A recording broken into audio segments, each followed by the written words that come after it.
সমুদ্র মন্থনের সময় যখন অমৃত বার হলো, তখন দেবতা আর অসুরদের মধ্যে প্রচণ্ড যুদ্ধ শুরু হয়।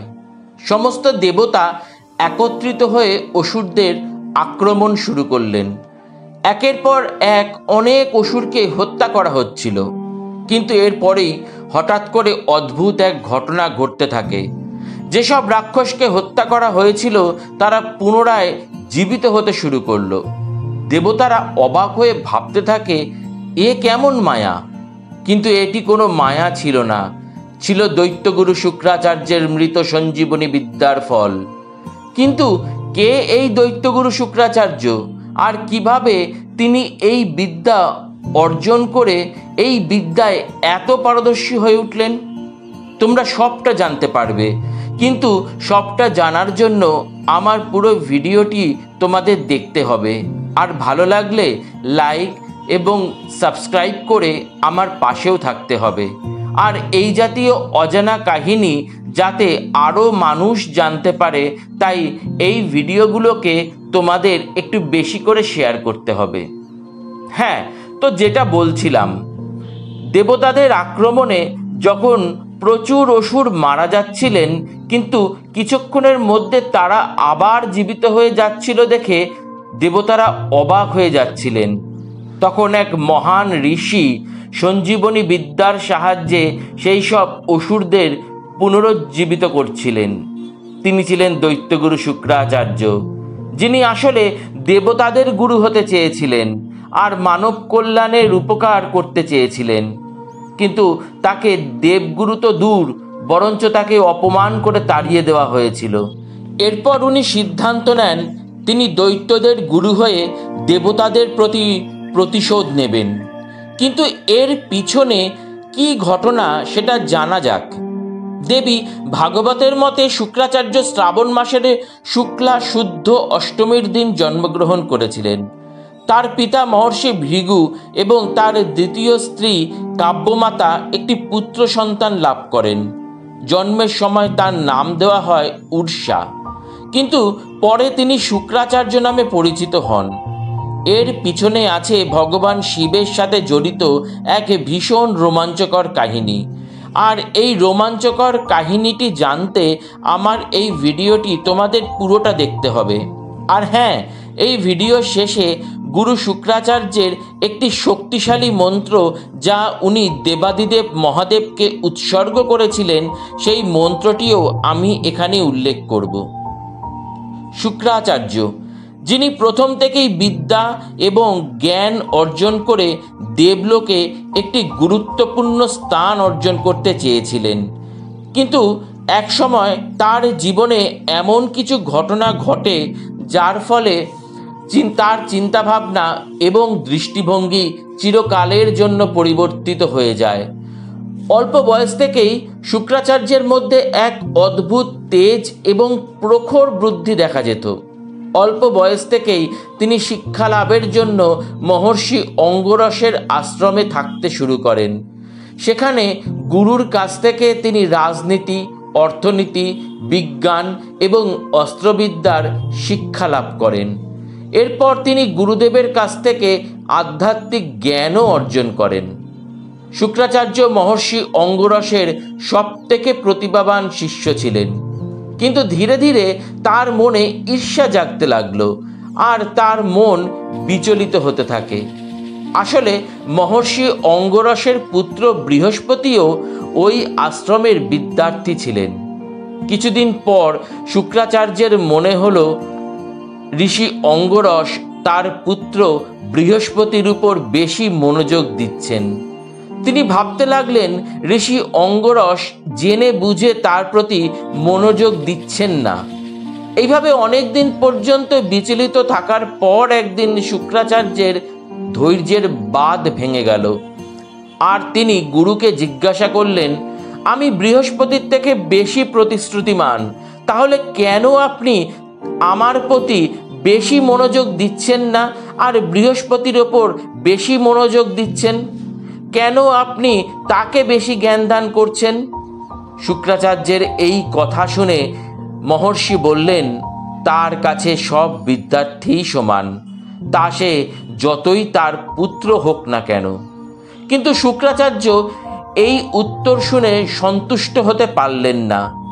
গুরুর কথা তার ক্রমবর্ধমান হিংসার সামনে ব্যর্থ হলো। কিন্তু সেই আশ্রমে এমন কিছু ঘটল যাতে শুক্রাচার্যের মনে ঈর্ষার আগুন পুনরায় জ্বলে উঠল। আপনি এই দেবলোকের গুরু হওয়ার যোগ্য নন। ইন্দ্রদেবের এই কথায় শুক্রাচার্যের এত বছরের শিক্ষা, জ্ঞান এবং তপস্যা নিমেষে জল ঢেলে দিল। এরপর মহর্ষি গৌতমের আশ্রমে শুক্রাচার্য কঠোর তপস্যা শুরু করেন এবং বহু দিব্য শক্তি ও জ্ঞান অর্জন করেন, যার মধ্যে সবচেয়ে অনন্য বিদ্যা ছিল মৃত সঞ্জীবনী মন্ত্র, যার সাহায্যে তিনি একজন মৃত ব্যক্তিকে জীবিত করতে পারতেন। শুক্রাচার্যের এই জ্ঞান তাকে বৃহস্পতির থেকে অনেক বেশি শক্তিশালী করে তুলেছিল। তাই ইন্দ্রদেবের এই কথা শুনে তিনি অবাক হয়ে গেলেন। তিনি ভাবতে লাগলেন, এত জ্ঞান, এত শিক্ষা অর্জনের পরেও কিভাবে তার যোগ্যতা নিয়ে প্রশ্ন উঠতে পারে।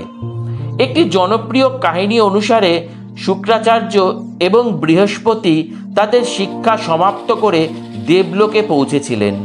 তখন তারা দুজনেই ইন্দ্রদেবের সামনে দেবতাদের গুরু হওয়ার ইচ্ছা প্রকাশ করেন। সেই সময় ইন্দ্রদেব খুব ভালো করেই জানতেন যে শুক্রাচার্য বৃহস্পতির থেকে অনেক বেশি জ্ঞানী এবং শক্তিশালী।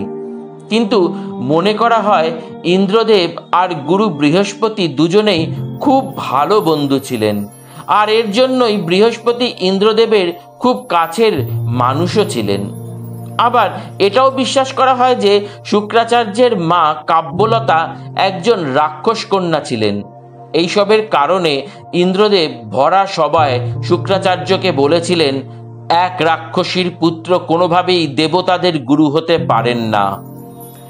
ইন্দ্রদেবের এই কথা শুনে শুক্রাচার্যের মন অত্যন্ত ক্রুদ্ধ হয়ে উঠল। তার মনে ইন্দ্রদেবের প্রতি যেটুকু শ্রদ্ধা ছিল তা সারা জীবনের জন্য নষ্ট হয়ে গেল। শুক্রাচার্য, যিনি সারা জীবন জনকল্যাণের স্বপ্ন দেখেছিলেন, তিনি সিদ্ধান্ত নিলেন যে তিনি দেবলোককে ধ্বংস করে দেবেন।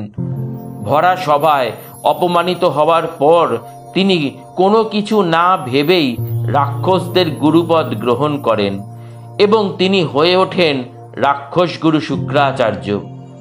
গৌতম ঋষির আশ্রমে শিক্ষা শেষ করার সময় শুক্রাচার্য মৃত সঞ্জীবনী মন্ত্র সম্পর্কে জানতে পারেন।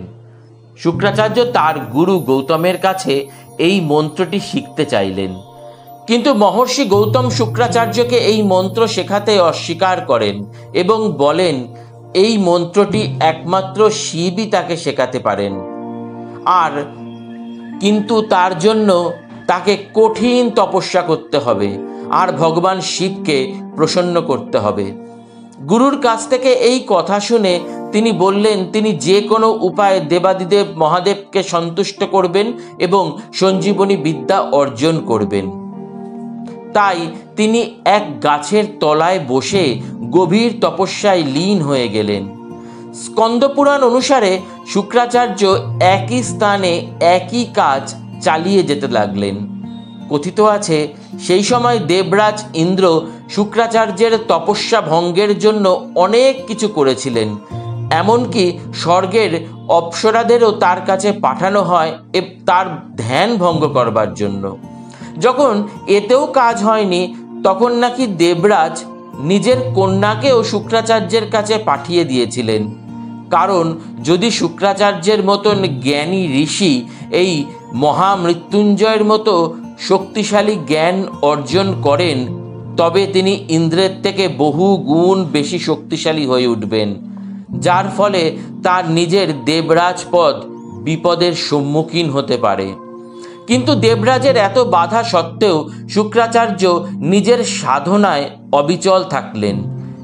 এইভাবে বছরের পর বছর তপস্যা করার পর শুক্রাচার্যের তপস্যায় প্রসন্ন হয়ে দেবাদিদেব মহাদেব তার সামনে প্রকট হন আর শুক্রাচার্যের ইচ্ছে মতো তাকে মৃত সঞ্জীবনী বিদ্যা দান করেন।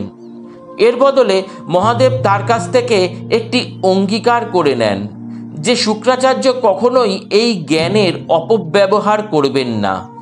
কিন্তু শুক্রাচার্য খুব তাড়াতাড়ি শিবকে দেওয়া প্রতিশ্রুতি ভুলে গেলেন এবং তার কাছ থেকে পাওয়া সেই জ্ঞানকে দেবতাদের বিরুদ্ধে ব্যবহার করতে শুরু করলেন।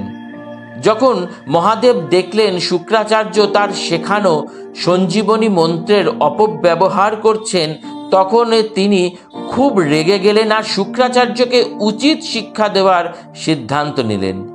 শুক্রাচার্য মহাদেবের ক্রোধ বুঝতে পেরে বাঁচার জন্য এখানে সেখানে গিয়ে লুকোতে চেষ্টা করলেন, কিন্তু ভগবান শিব তাকে সেখান থেকেও খুঁজে বার করলেন। শুক্রাচার্য মহাদেবের রাগের হাত থেকে বাঁচার জন্য বারবার ক্ষমা চাইতে লাগলেন, কিন্তু মহাদেব এতটাই রেগে গিয়েছিলেন যে তিনি শুক্রাচার্যকে গিলে নিলেন।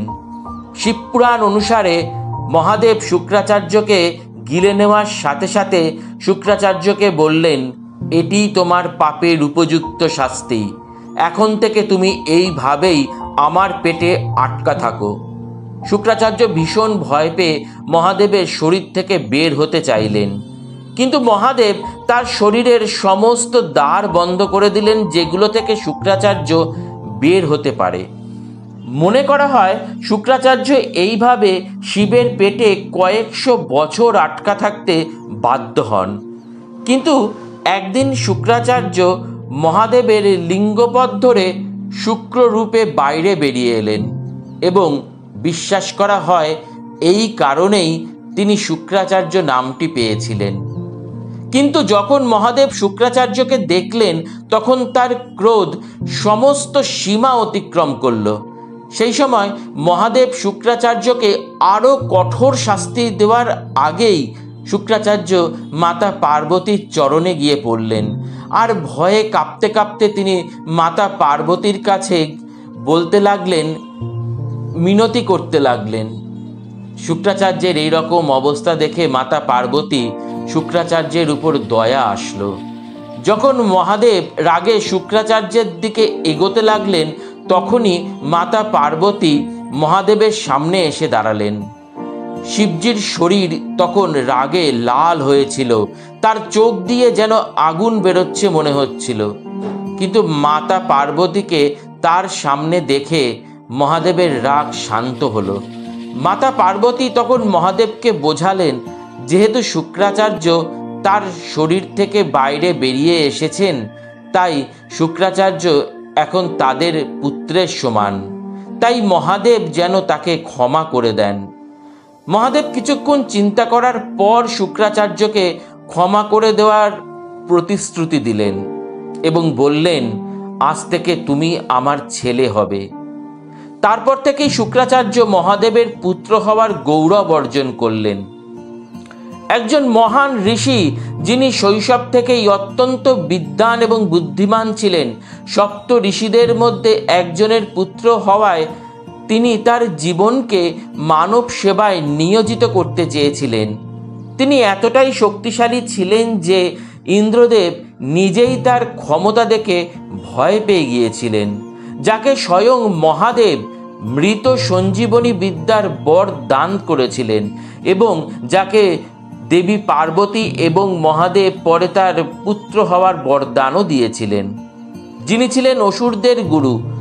কিন্তু মহাভারতের আদি পর্ব হিসেবে তিনি তার দেহকে দুই ভাগ করে দিয়েছিলেন, যাতে তার জ্ঞান দেবতা এবং অসুরদের মধ্যে ভাগাভাগি হয়ে যেতে পারে।